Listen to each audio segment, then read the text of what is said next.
magpalakasan, magtulungan.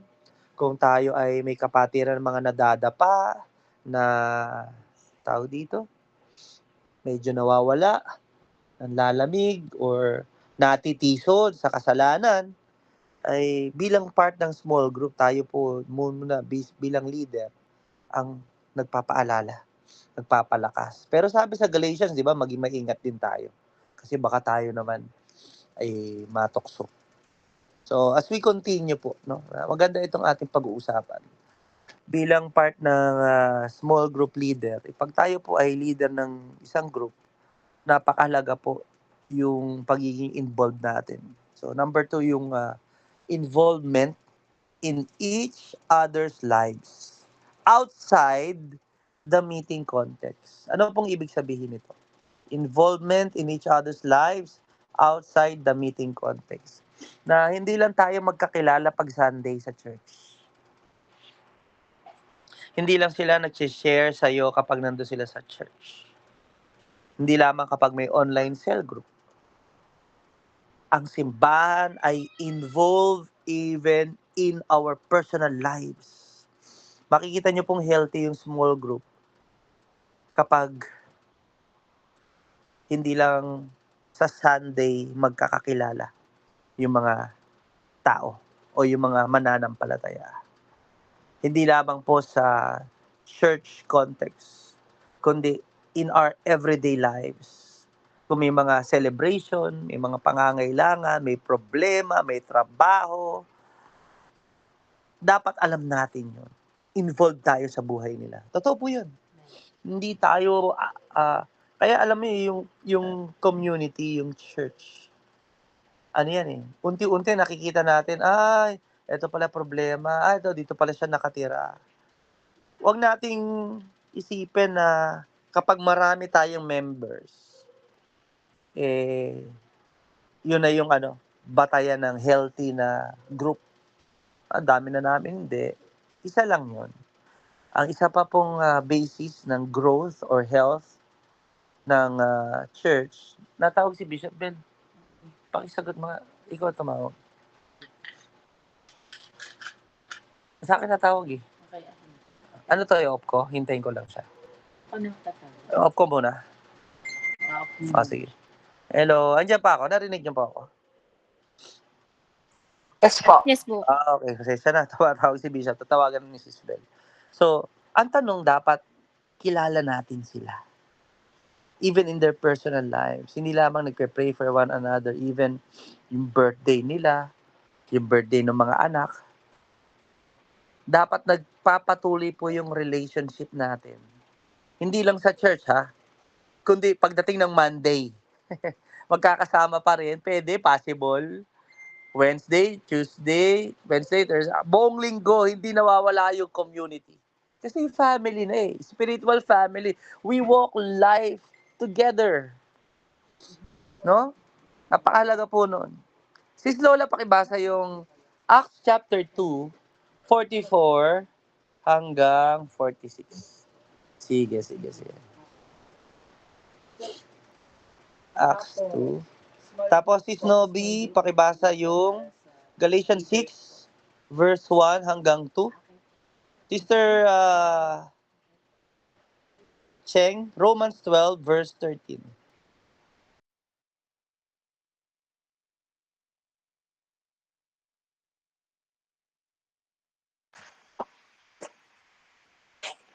Okay na po. Sige, Acts 2. Acts 2 verse 44 to 46. Sabi po, palaging nagsasama-sama ang mga mananampalataya at ibinabahagi ang kanilang ari-arian sa isa't isa. Ipinagbiling nila ang kanilang mga lupa at mga ari-arian at ang pera'y ipinamahagi nila sa kanilang mga kasama ayon sa pangangailangan ng bawat isa. Araw-araw, nagtitipon sila sa templo at nagsasalo-salo sa pagkain upang gunitain ang Panginoon na kanilang mga Amen. sa kanilang mga bahay na may lubos sa kagalakan at malinis sa kalooban. Amen. Tuwing kailan? Araw-araw. Grabe, no? Kung talagang, hindi kasi, dinivote na nila yung sarili nila. Kasi tandaan niyo yan, early church yan. No? Sa atin, hindi na siguro possible yun. Kasi siyempre, may mga kanya-kanyang trabaho, negosyo. Pero pag nagkaroon pa rin tayo ng pagkakataon, no, let's meet, not just Sundays. Sila kasi, that time, tandaan niyo early church, mga first generation yan. Nakita nila si Jesus, nakita nila yung himala, namatay, muling nabuhay, nangaral, nahawakan, napakinggan nila, pumalik sa langit. Yun yung istorya. Kaya ikaw, wala ka ng ibang gagawin talaga.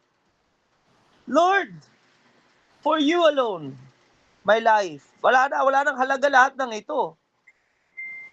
Pero dapat maging hanggang ngayon, ganun din, di ba? Nga lang, ang dami rin nating mga alalahanin. Pero napakahalaga po, pinapakita sa atin yung pattern ng simbahan. Paano po mabuhay ang isang simbahan, yung early church. Araw-araw, nagtitipon, nagkakakilala sila. Hindi lang Sunday. Kaya napakaganda po na dapat tayo bilang small group leader, connected. Alam natin yung estado ng mga kapatiran natin. Alam mo kung absent o present. Alam mo kung ano yung mga pinagdadaanan, trabaho. Pag naging part siya ng small group lead, ng small group po ninyo, dapat halos lahat ng buhay niya alam mo. Kasi involved ka. Lahat ng meron sa kanya is to point to the Lord Jesus Christ. Hindi lamang pag Sunday. No? Sige. Galatians 6 verse 1 hanggang 2. Sige, sis. Amen. Ang sabi po dito, verse 1, mga kapatid, kung may isa sa inyo na mahulog sa pagkakasala, kayong pinapatnubayan ng Espiritu ang magtuwid sa kanya. Subalit gawin ninyo iyan ng mahinahon at mag-ingat kayo, baka kayo naman ang matukso. Verse 2, magtulungan kayo sa pagbuhat ng pasanin ng bawat isa. Sa gayong paraan ay matutupad ninyo ang kautusan ni Kristo. Amen. Yan, magtulungan, no, sa pasanin. Minsan may mga pagkakataon, may problema, kulang sa pagkain, kailangan ng pinansyal. Totoo. Bilang kapatiran, kung tayo medyo nakakaangat-angat sa buhay, talagang tumulong ka. Lalo na kapag yung tutulungan mo, nakikita mo talagang naglilingkod naman sa Diyos. Eh. Masipag naman, gumagawa naman talaga, nagtatrabaho, nga lang, kinakapos. Financially, spiritually, emotionally, encouragement, in prayer, marami tayong pwedeng itulong. Ang mahalaga po, gumawa tayo. Romans 12 verse 13.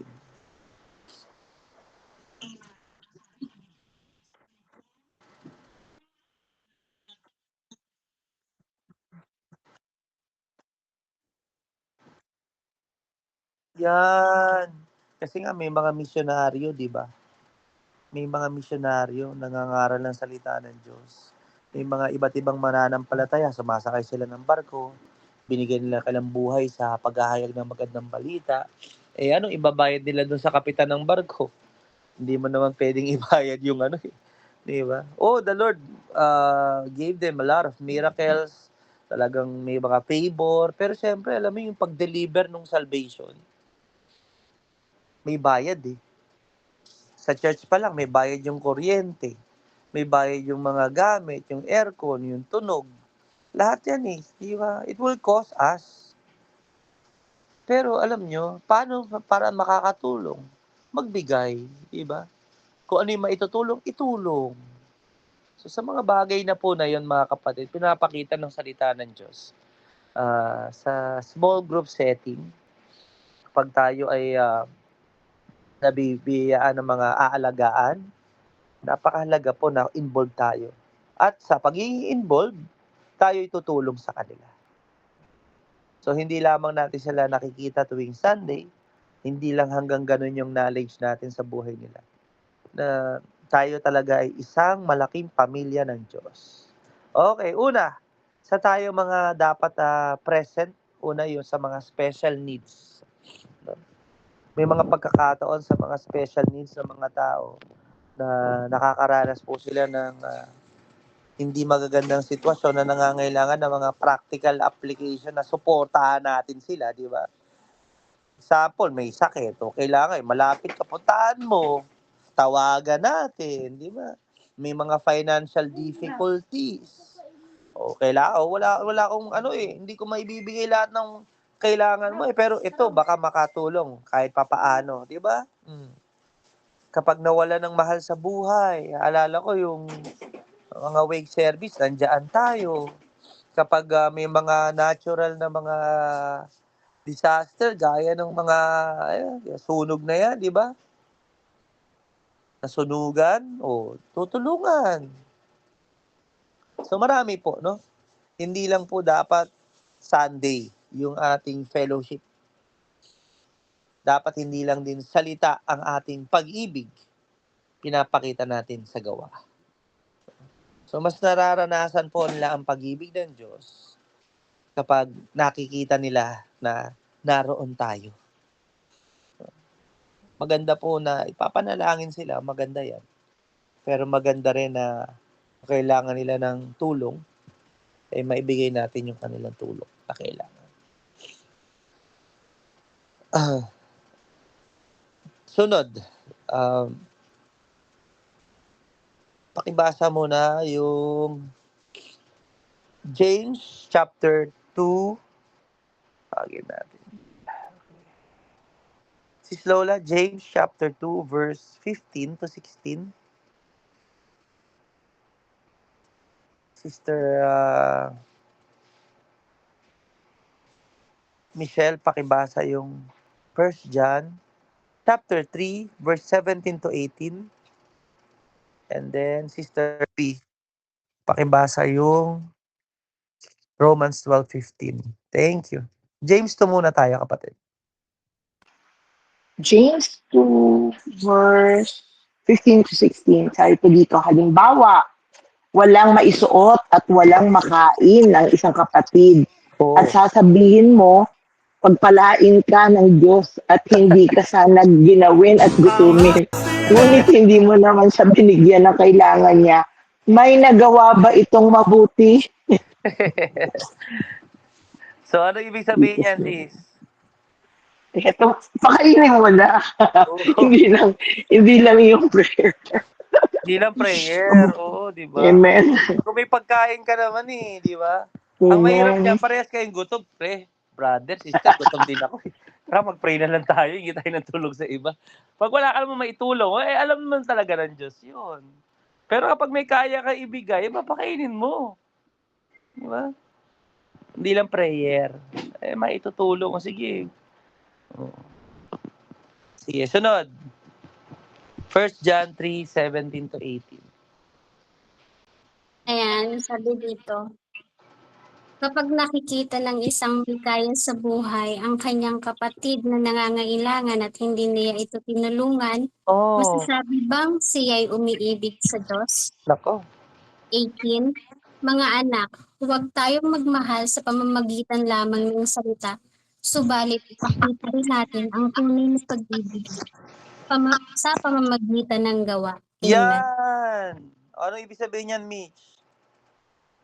Pastor, yung pagtulong hindi lamang sa sa salita, maipakita rin natin to sa paggawa at pagtulong natin sa ating kapwa na ngailangan.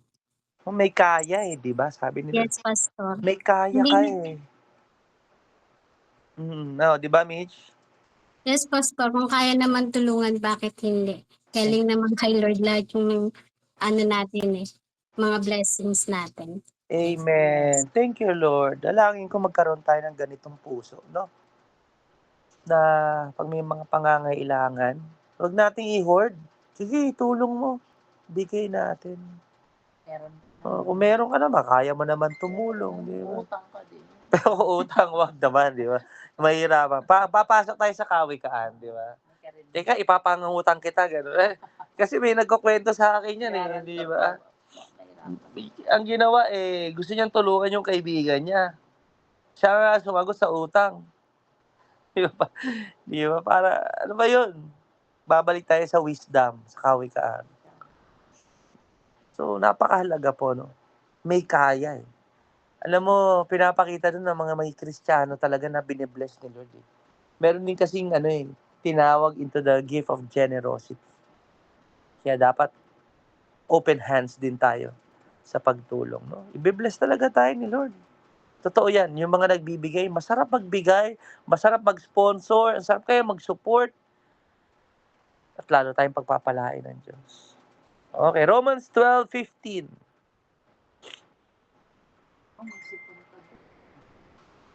Romans 12:15. Pakibasa po. Sinong reader natin?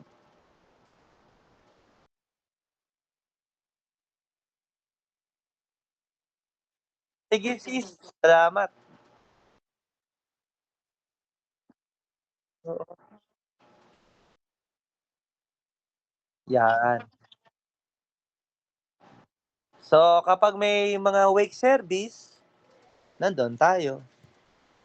Pag may mga, pangalawa na tayo work parties. Ayan. Hindi lamang po sa mga pagtulong, involved tayo. Oo, maganda yun. Number 1 yun. Pangalawa, yung work parties. Nakikisaya din tayo sa mga celebration, di ba? Sa mga katuwaan, mga celebration ng mga kapatiran. At higit sa lahat, kapag may mga pangangailangan, di ba? Pag sinabi pong, teka, ito kasi yan eh. Ako yung isa.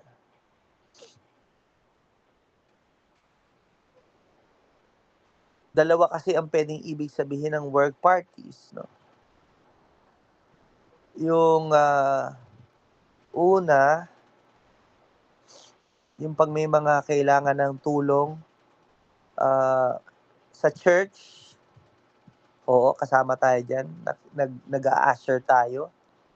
Pero minsan, pag dadating din sa bahay, mga repairs, nakakatuwa yung kapatid natin, no? Si Brother Francis, di ba? Ano yan, part ng small group yun.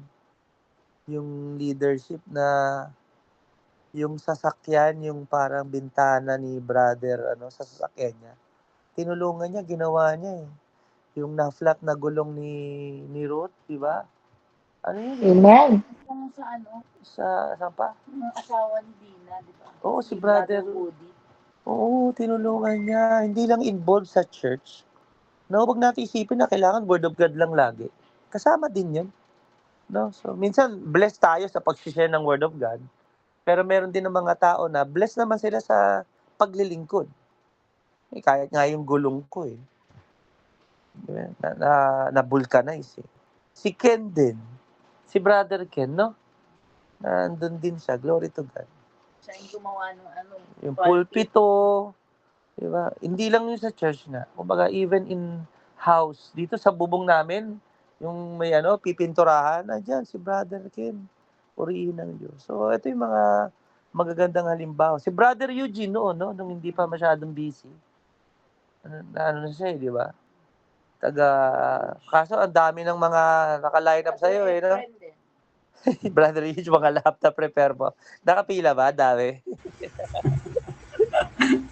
Hindi ako gawa, pastor eh. Busy Gano'n talaga. Diba? Okay lang naman. Kumbaga, in a way, mga patitilan natin, di ba? Involved din tayo sa pagtulong sa mga kailangan na matapos sa mga gawain. So, yung church, no, mga kapatid, napakahalaga po na hindi lang yung personal interest natin yung ating iisipin, kundi yung iba din. Diba? Si Cyril din. Si Cyril, oo, si Cyril. Ito sa bahay, tapos kinang si Regine. Oo, kasi umalis si John, di ba? Si Cyril, pumunta kay Amen. Regine. Oo. Si Lola ba? Nasa inyo din ba? Hindi si Slow na nag-send. Hindi po. Ako pa nag-send. Akala ko yung sunod na bahay sa inyo na eh. Pwede din. Naapunin ko siya. Kahit 1 week. Mahalin natin itong mga ganitong pagkakataon na may mga pinapadala si Lord. Isipin nyo oo, nakakapagbigay din sila financially. Pero hindi man ganun kalaki. Pero napagkakatiwalaan. Hindi lahat makakagawa ng ginagawa nila, di ba? Iba yung gifting ng Lord sa church. Iba-iba. Kaya, praise God, no? So, tingin ko, syempre, lahat naman ng mga, natin, may mga flaws. Pero yun na lang din yung titingnan mo, no? Lord, pagpalain mo tong tao na ito. Diba? Kasi talagang ginagamit siya eh. Sis Lola, pakibasa po yung if Philippians 2, verse 4 hanggang 5. Sis Cheng, pakibasa yung Mark 10:45.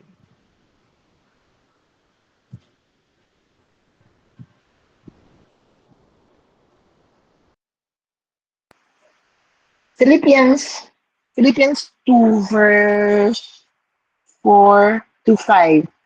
Huwag lang ang sarili ninyong kapakanan ang isipin nyo, kundi ang kapakanan din ng iba.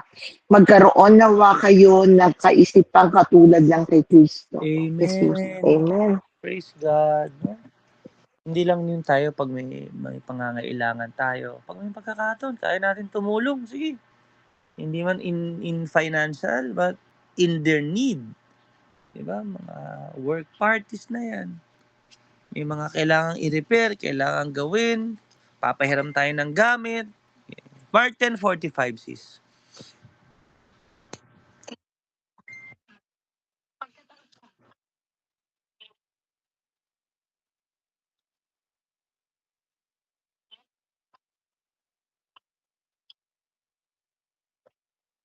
Amen. Thank you, Lord. Naalala ko yung si Jesus, siyempre, naglingkod siya. Si si Ken, di ba? Nung maglilipat ng bahay sina Michelle. Oh, praise God. Yung paghahatid sundo sa mga members natin, sa mga Wow Ministry, yung mga sasakyan natin, pinapagamit natin kay Lord. Mahalaga po yun. Diyan kasi nagkakaroon ng mga tawanan, di ba? Pag magkakasabay, tawanan, may fellowship din dyan. Diyan na-develop yung friendship, yung teamwork natin. So doon po mga kapatid, makikita natin kung paano natin to i-apply. So ibig sabihin talagang pag may mga gawain na ganito, maging involved tayo. Sige, tulungan kita. Ano ka ba? Gagawa ka ba ng ganito? Pipinta ka? O sige, tulungan kita kung ano. Meron man problema yung kotse mo? O sige, marunong ako sa ganito. O. So, una-una siyempre, kailangan tayo as leaders, we must really know or identify kung ano yung pangangailangan. Tapos, siyempre, napakalaga na magka-communicate tayo. O bro, sis, punta kami dyan, tulungan ka namin, di ba? So, yung po mga opportunity natin na makapag-serve ay magagandang bukas sa pintuan para mas lalong ma-develop yung love for each other, yung family. So, tayo po, ini-encourage ko kayo na tayong lahat maging maging servants. Hindi lamang sa church, kundi talagang una-una servant ng Lord. Na hindi lang sa simbahan, kundi maging sa kapatiran. We are serving God when we are serving God's people. So, yung paglilingkod po natin doon, nagke-create ng mas deeper fellowship and connection. Mas lalong napapalakas, napapatatag yung samahan. So, ganun din po mga kapatid, when we say yung isang kapatiran natin na mga pangangailangan, special needs, work parties, and pangatlo yung visitor follow-up. Yan. Siguro dito kailangan ko itong na lang sa susunod. I-expand ko to kasi kailangan natin matuto. Paano ba tayo magpa-follow up? Huwag lang natin iaasa sa New Blessing Ministry. Praise God, may mga nagpa-follow up sa New Blessing. Pero paano mo natin gagawin ito? No? Sige, siguro I'll give this time. Ano ba yung mga experiences ninyo na naging malaking tulong? Marami kayong natutunan? May mga learnings kayo patungkol sa involvement natin sa mga kapatid sa kanilang special need and work parties. Sharing mo na, Sis Lola. Any of the two. Ano ba yung masishare mo dun sa lesson natin? Sa work parties po, sa work parties po, glory to God kasi po, ayan, si Ruth po kasi, ilang beses na po siyang may mga nadadala sa ospital na mga emergency cases. Tama. Tama, Opo. surot din, di ba? Hinahatid Minsan, pinadala.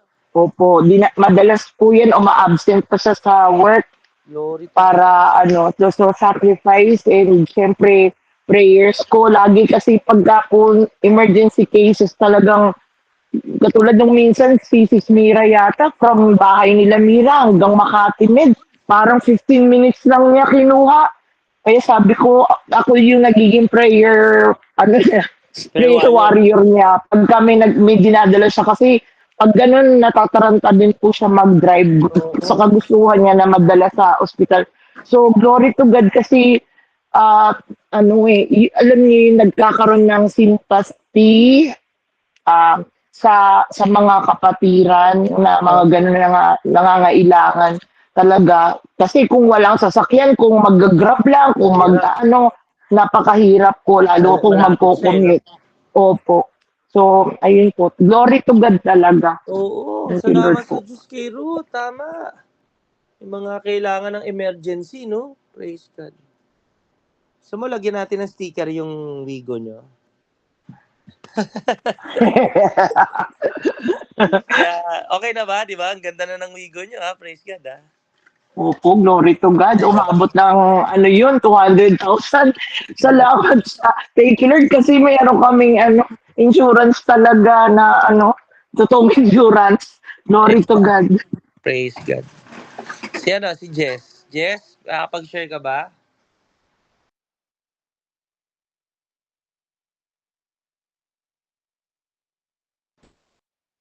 Si Sister Cheng.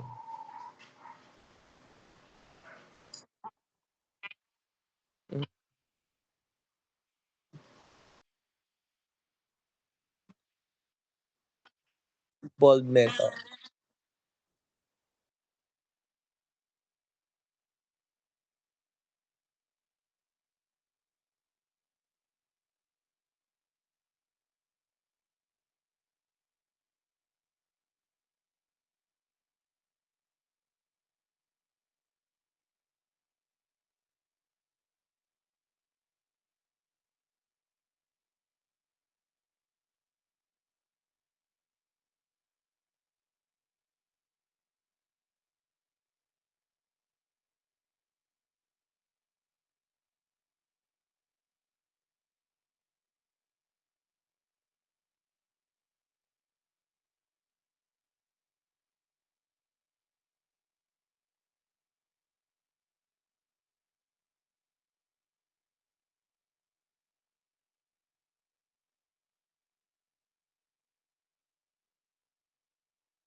Amen. Alam nyo yung isang napaalala sa akin ng Lord. Yung community natin sa game club. Most of them, na talaga stranger. Pero, pagkakagaling nilang humahabol at humahabol talaga sila sa mga schedule natin. Alam nyo, isa sa mga nagustuhan nila, sabi nung isa, kaya ako bumabalik dito dahil sa community. Naranasan nila yun na tinanggap sila, may kaibigan sila. Kaya alam nyo, pag-pray natin, madala namin lahat to sa simbahan. Mapakilala natin talaga si Jesus na ito yung community, ito yung pinakadahilan eh. Yun naman kasi talagang dahilan kaya kami lumabas eh. Pinalabas kami ni Lord, binuksan ni Lord yung pintuan para makalabas kami. Makapasok kami sa pintuan na yun. Kasi maraming mga tao na naghahanap ng community na kung saan makakaramdam sila ng tunay na pag-ibig, pagtanggap.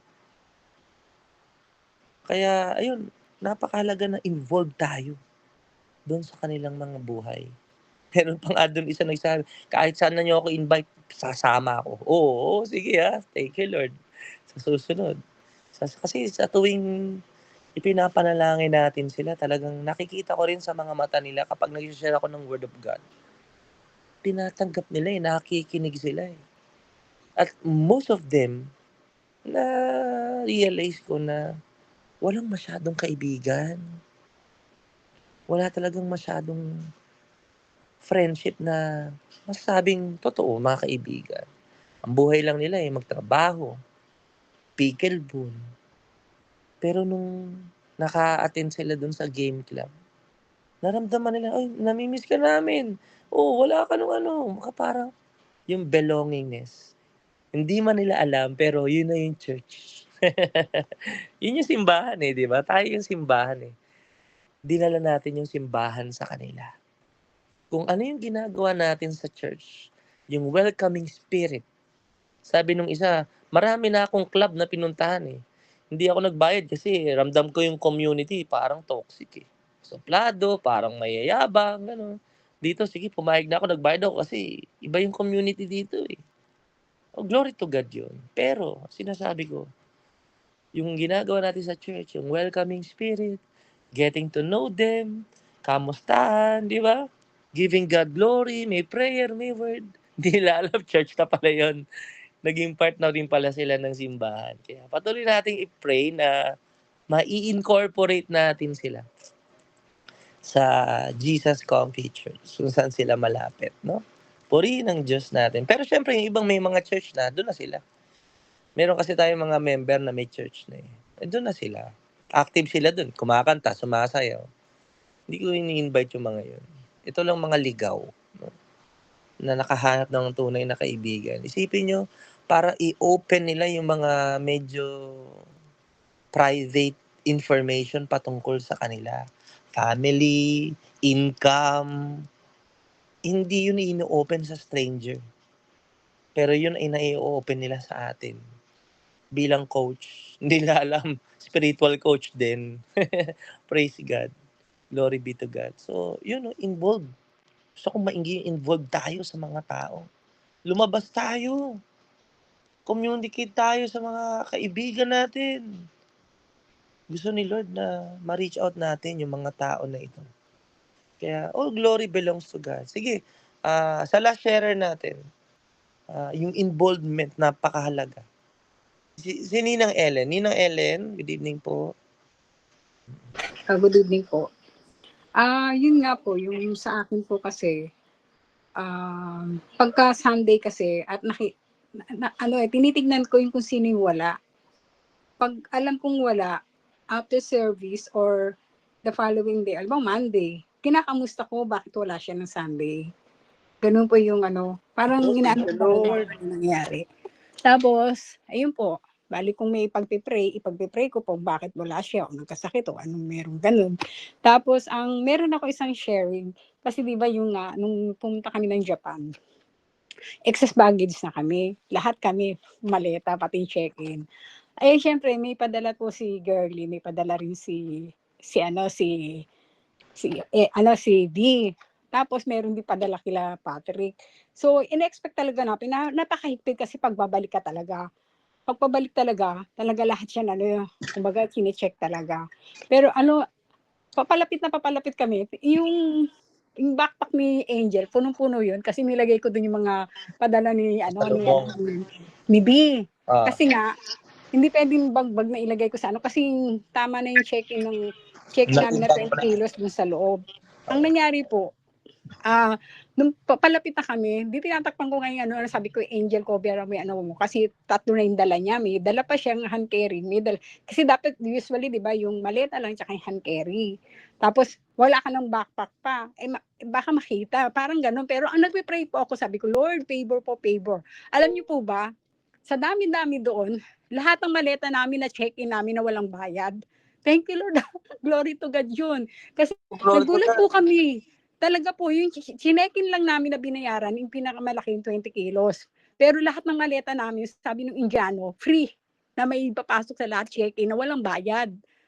Kaya ang dala lang namin, sa pagpasok namin sa airplane, yung hand carry lang namin. Na libre lahat yung maleta, na 5 maleta na libre sa loob. Yung isa lang iniwan namin kasi para may pangsalo doon sa ibang hand carry. Kaya glory to God yun. Kasi parang ang puso ko kasi doon, sabi ko, naku, hindi pwedeng hindi madala to sa mga pamilya nila o sa mga nagpadala. kailangan dala to sa kanila. Kasi ang kasiyahan nga nung iuwi mo na makakatanggap yon ay para sa makakatanggap nyo, di ba? Napasaya mo na yung nagpadala, mapapasaya mo pa yung tatanggap.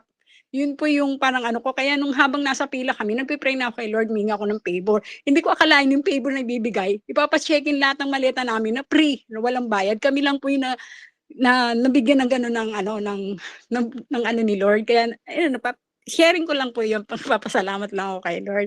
At the same time, isa pa, yung lagi natin pinapalo up yung mga tao, lalo na yung mga alam natin na nawawala, nalulpaypay, follow up natin kasi nandun po yung nararamdaman po talaga nila na mahalaga sila bilang isang family natin sila sa church. Kasi po yun. Tapos ang isa pang ko po, yung halimbawa,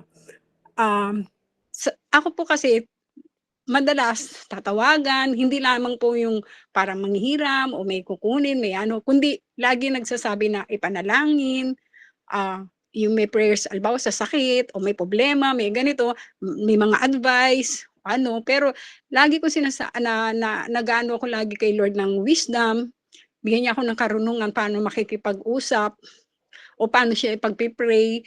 Yun po yung kaya natutuwa ako at very thankful kay Lord kasi binigay niya ako ng ganito na kung tutusin para bang tingin ko sa sarili ko talaga. Alam mo ba yun ni Pastor Banyan at yung mga nakakasama ko na tingin ko sa sarili ko mahina talaga ako. Pero nagpapasalamat ako kay Lord. Tapos yung nga, isa pa, lagi ko pinagpipray, na-share ko to kay Regine. Kasi nga nung 100 of people na nag-attend sa occasion ng birthday, hindi ko na maakalain na ako yung bigla. Kasi albawa, ngayon pa lang, sabi ko kay Lord, gamitin mo nga ako pang malakasan o pang yung pang maramihan. Tapos yung nga, ako pala yung i-assign nila sa opening prayer.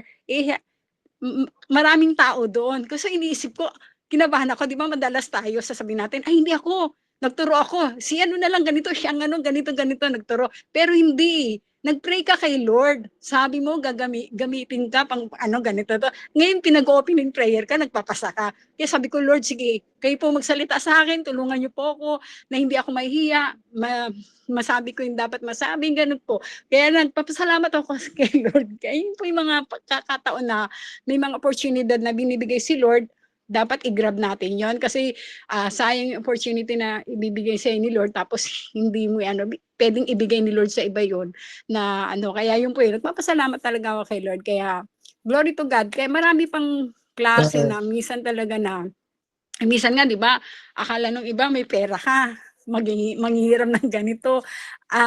Pero yun nga, nagpapasalamat ako kay Lord kasi kung ano yung hawak mo na pwede mong maitulong, pwede mong ibigay at ipag-pray mo yung tao na ipag-pray mo siya kasi yung kumbaga pagiging generous mo, ang pagiging generous naman, hindi na, sabi nga ni Sister Cheng, di ba? Kung ano yung meron ka, maliit man yun malaki, anong pwede mo maitulong, ibahagi mo. At nga, ipag-pray mo rin kasi may mga pangyayari din na case kasi sa akin na eto nga, iniisip ko bakit hindi umaten, baka yung nga kasi na paggamit nga yung sa credit card, tapos hindi nakakabayad, parang ganun. So parang kinakausap ko sila na sana hindi yun na maging dahilan na hindi pag-attend. Kasi, di ba yung pag-almaw, hindi nakakabayad. Hindi dapat yun maging dahilan ng paglayo mo sa Lord o hindi mo pag-attend. Kasi, kumaga separate yun, hiwalay yun. Ang higit sa lahat, ituloy mo, focus ka kay Lord, umattend ka, kasi si Lord ang pinanggagalingan ng blessing. Hindi naman ako ginamit lang ako ni Lord, pero dapat hindi ka tumingin sa akin. O kalbawa, meron kasi ako din na isang natin na umaattend sa atin. Pero nakita ko nagpapatuloy siya. At inahag niya ako. Kahit na meron kaming about sa mga ganyan na case. Pero ang doon, nagpapatuloy yung tao. Meron naman hindi, dahil lang siguro sa ganun. Sana hindi yun na nagiging hindrance struggle para sa hindi niya pagpapatuloy sa pag-ate ng pero pinagpipray ko po. Yun po yun. Thank you, Lord. Napahaba na. Marami pa dapat. Thank you, Lord, Pastor. Sige, salamat sa Diyos. Kailangan tumutulong no? Salamat sa Panginoon. Sige po, manalangin na tayo. Panginoong Diyos, aming Ama sa langit, salamat po